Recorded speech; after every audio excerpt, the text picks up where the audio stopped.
We are wrapping up Trig Unit 4 with Day 4 applications, and I'm going to give you example problems of the type you're going to be expected to do. First one looks like this. Write the sine function for the following. So it gives you, so remember we're starting with y equals a sine b, and we're going to keep the b on the outside since we have a choice about it. That makes it easier for us. X plus c plus d. So we need to identify our a, b, c, and d. This tells us a period of pi over 2, a phase shift pi over 4 to the right, an amplitude of 3, a flip over the x-axis, and a vertical shift down. So we know our amplitude is 3, but it's also flipped over the x-axis, so we're going to start out like this. Okay, what's our b? We don't have our b here, but we can figure it out because of this. Just like our period is 2 pi over b, it turns out that b then is just 2 pi over the period. So in this case, it's going to be 2 pi over 2, multiply 2 pi by the reciprocal of this, 2 over pi, and that's going to give us a b of 4 pi over pi, or just 4. So 4x, this is our phase shift. It's to the right, so we're going to have a minus here.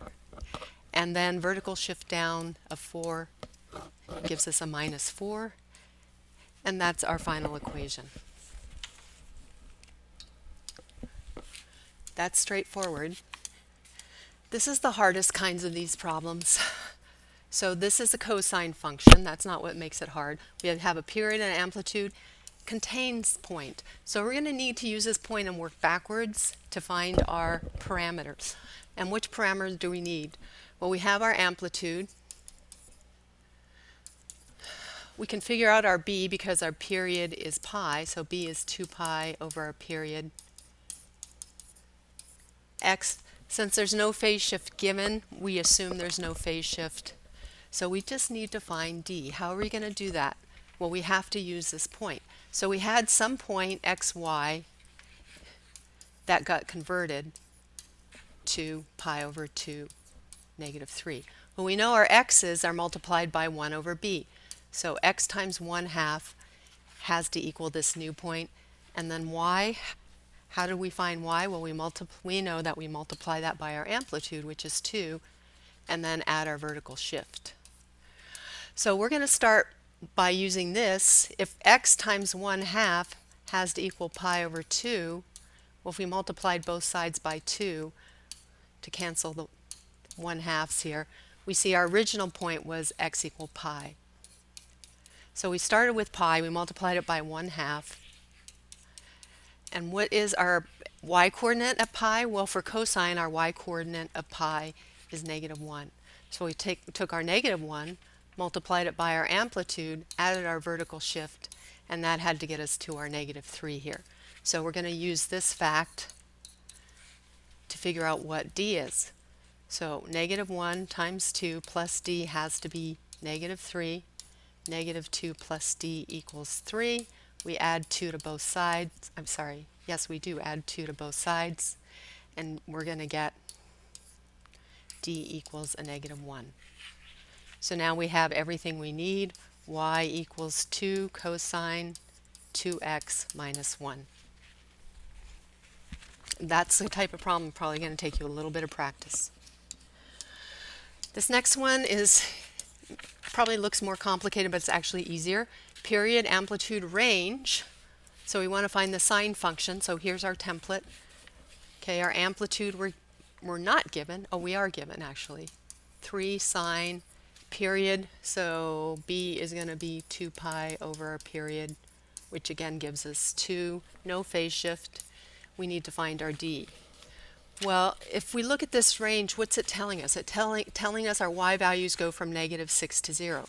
What does that mean? It means our min is -6, our max is 0. So that this is actually giving our min and max values for y. And if we didn't have our amplitude, we could figure it out because it's our max minus our min over 2. In fact, if we plugged in 0 minus a -6, that's going to be positive 6 over 2 is 3, which agrees with that. Our d is very similar, but it's max plus min over 2. So it's going to be 0 minus 6 over 2 which ends up being a negative 3. So our final equation is this. So if you just remember these are our min and max values, it makes it pretty easy to find the rest of them, or at least your amplitude and your vertical shift. All right, identifying period. So it's where cycles of repeating waveforms. So if we look at this 5, 6, this starts here. Actually, let's not look at that one. It's hard to see, but there's a piece of this waveform here, then it goes up, then it's blank, and then this one starts here. So if you look at what the distance from here to here, that's actually 2 units, and that's going to be the period. On this one, it's hard to see, but this is 0, 4, 8, 12, etc. So if we go from here, where it starts repeating here, it's actually going to be 4 units. All right, last type, write the function for the following graph. So really we want to ignore anything on the negative side of the x-axis. So we want to start right here at the y-axis. First thing you have to do is figure out whether it's a sine or cosine graph. So this looks like a sideways, a sine looks like a sideways S, so like this. This looks like a fancy V, so it's going to look like this. And notice look at the number of times it changes direction. So here you start up, you go down, and then you go up again. Here you go down and you go up. So this has two different changes in direction. This only has one. So if we look at this, how many changes? We're going down, up, down. So that's 2 changes. That means it has to be a sine. But notice if we look at this sine and this one, they're not the same. This one is actually flipped. So this one actually is going to have a negative in front of it. So we need to find our A, and for these there's no phase shift, else it would be really hard to figure things out. So we just need to find our A, B, and D. So we're going to find our B by looking at where the period, where does it start repeating?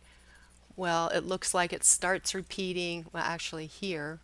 So this is where it would start repeating again. So it has a period of pi. So that means B is going to be 2 pi divided by pi, or 2. So we know we have a negative. It's going to be 2x. What's our A and our D? Remember, our amplitude is our max minus min over 2. What's our max? Well, let's look here. Where's our max value? It's at 2. What's our min? Where's our min value? At negative 6. So 2 minus a negative 6 becomes 2 plus 6, which is 8 over 2, gives us an amplitude of 4. And then D, remember, it's max minus min over 2.